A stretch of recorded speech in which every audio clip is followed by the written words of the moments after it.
Canada is claiming national defense would be put at risk if they provided records to Rebel News about the Chinese military fighter pilots the Liberal government allowed to train in the skies over London, Ontario. Friends, today I have an update to bring you in our story of how the Minister of Transportation signed off each time a pilot from the Chinese Communist military came to train in airborne combat in the airspace above Canada's most populous region. It's crazy. Now, we kept asking questions and Global Affairs won't release any records relating to this operation. But first, let's go back a step. The story was first reported in the CBC way back in 2020. A private company called ITPS Canada has been training foreign fighter pilots on aircraft-to-aircraft combat, aircraft-to-ground combat, and aerobatics, according to a statement given by Giorgio Clementi, the owner of that company. The pilots are in Canada for a year to learn everything about 20 different aircraft, from single-engine propeller planes to large jets.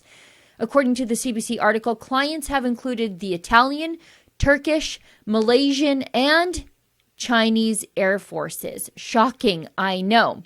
The Chinese People's Liberation Army has been using Canadian airspace to hone their skills to kill Canadian allies. So naturally, at Rebel News, we filed for access to information on this whole affair.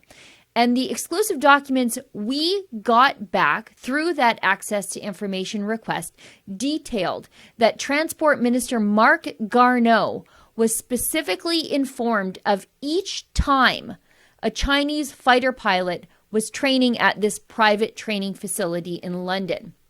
The documents also listed the specific training activities taking place over the skies in and around London, Ontario, and Toronto, including, as I mentioned before, air-to-air fighter jet combat, air-to-ground attack, and low-level flying.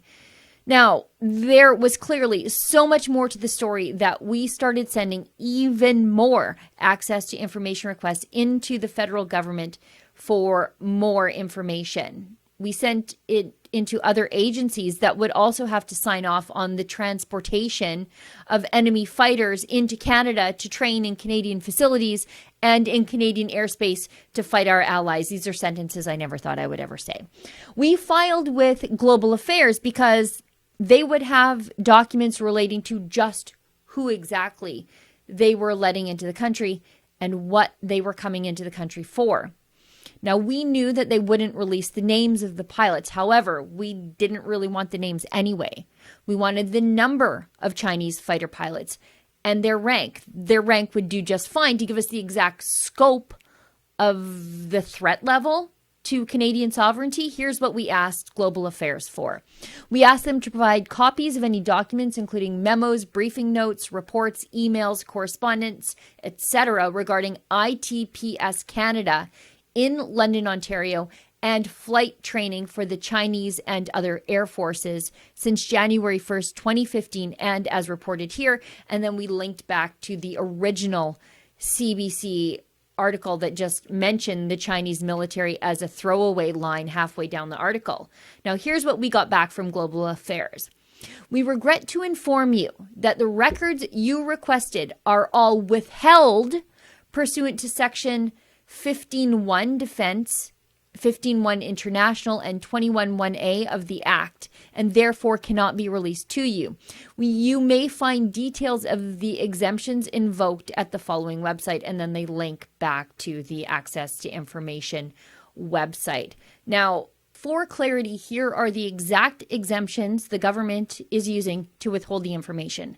International Affairs and Defense, Section 15.1. The head of a government institution may refuse to disclose any record requested under this part that contains information, the disclosure of which could reasonably be expected to be injurious to the conduct of international affairs, the defense of Canada, or any state allied or associated with Canada, or the detection, prevention, or suppression of subversive or hostile activities, including without restricting the generality of the foregoing.